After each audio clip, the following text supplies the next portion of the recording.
Après les différents épisodes de la légende de Zelda sortis sur console de salon, notre Triforce consacré à la série culte de Nintendo touche à sa fin avec les épisodes sortis sur console portable.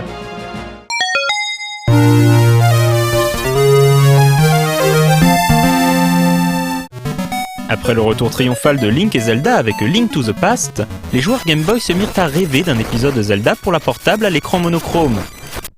Leurs prières furent finalement exaucées 2 ans plus tard avec Link's Awakening, et il faut bien avouer qu'elles le furent d'une fort belle manière. Link's Awakening est la suite directe de A Link to the Past. Après avoir sauvé Hyrule, Link est parti à la découverte du monde à bord de son navire. Après une tempête, il échoue sur les rivages mystérieux de l'île Kokolint, dominée par la présence d'un œuf gigantesque au sommet d'un volcan.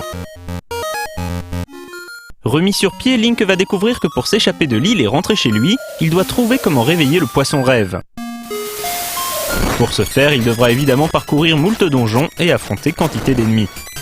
Si le jeu rappelle beaucoup A Link to the Past, il n'en est pas moins un épisode unique de la saga, avec sa propre ambiance et ses propres personnages.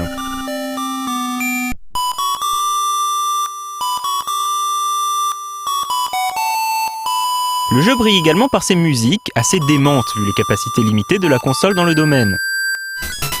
Link's Awakening est le premier Zelda dans lequel on trouve une longue quête reposant sur l'échange d'objets entre différents protagonistes, situés tout autour de l'île. Dans cet épisode, Link acquiert également la capacité de sauter. C'est aussi le seul épisode de la série dans lequel Link peut voler dans les magasins, au risque de se faire traiter de voleur par le reste des personnages jusqu'à la fin du jeu.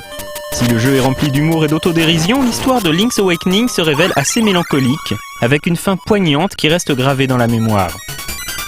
Cet épisode de Zelda se hisse sans difficulté parmi les meilleurs de la série, aux côtés de Link to the Past et Ocarina of Time. Pas mal pour un simple jeu Game Boy.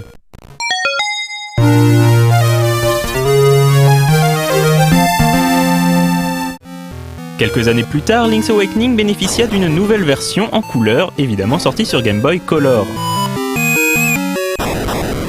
Le jeu fut agrémenté d'un donjon supplémentaire pour l'occasion. Les 2 versions du jeu se sont au total vendues ensemble à plus de 6 millions d'exemplaires.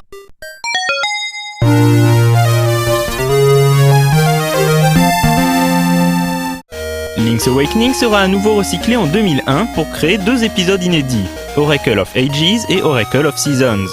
Développés par Capcom, ces 2 jeux proposaient des aventures parallèles, chacune ayant son propre twist de gameplay.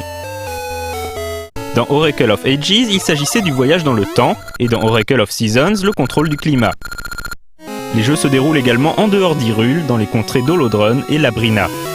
Mais la plus grande originalité de ce double jeu, c'est que le joueur qui terminait les 2 titres obtenait un mot de passe lui permettant de débloquer une ultime quête. Le principe n'est pas nouveau, il avait déjà été utilisé dans la série de RPG Might and Magic avec Clouds of Xin et Dark Side of Xin, mais c'est son utilisation sur Game Boy qui représente une nouveauté intéressante. Ces 2 épisodes de Zelda sur Game Boy Color ont quand même un petit air de déjà-vu, et se révèlent au final assez anecdotiques. Ils serviront surtout à Capcom pour se faire la main sur la série. A noter que les Oracles étaient au départ censés former un triptyque, chaque jeu représentant une partie de la Triforce. Mais comme l'équipe de développement avait du mal à gérer les 3 projets de front, c'est Miyamoto lui-même qui leur conseilla de revoir leurs ambitions à la baisse et de se contenter de 2 jeux.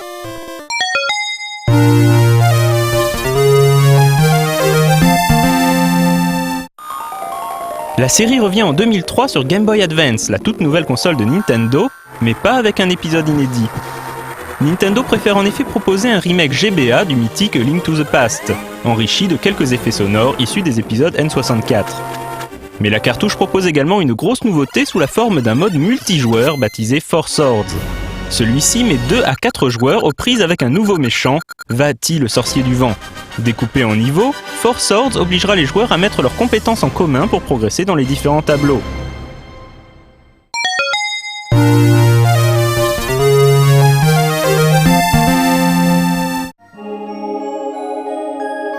Le succès rencontré par Four Swords auprès des joueurs encourage Nintendo à sortir une version du jeu sur GameCube.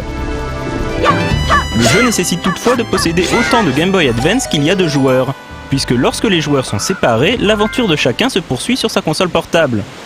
Certains membres du marketing de Nintendo sont vraiment rusés comme des renards. Four Swords Adventure n'en reste pas moins une aventure très plaisante, qui reprend les graphismes de A Link to the Past en les agrémentant d'effets 3D. Une fois de plus, les joueurs devront défaire le maléfique Vaati, qui a bien évidemment enlevé la princesse Zelda.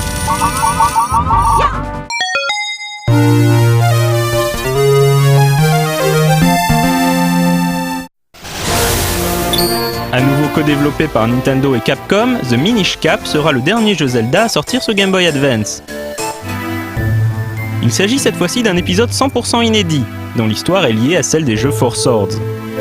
En effet, on y découvre le passé de Vaati et sa tentative pour s'emparer de la Triforce. Ce faisant, il lance une malédiction à Zelda, la changeant en statue de pierre. Pour la sauver, Link va devoir se mettre en quête des Minish, d'adorables lutins que seul un enfant peut voir. Seuls les Minish sont en effet capables de reforger l'épée magique, capable de briser la malédiction et vaincre Vaati. En chemin, Link rencontre Excello, un magicien lui aussi victime d'une malédiction qui l'a transformé en chapeau parlant. Solidement vissé sur la tête de Link, Excello lui prodiguera conseils et astuces, mais surtout pourra faire rapetisser le jeune héros pour lui permettre d'explorer l'infiniment petit, mais aussi infiniment plus dangereux.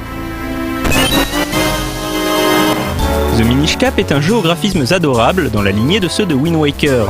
Son seul défaut vient de sa durée de vie assez courte, d'autant plus que le jeu n'est pas très difficile, à l'exception du boss de fin plutôt coriace.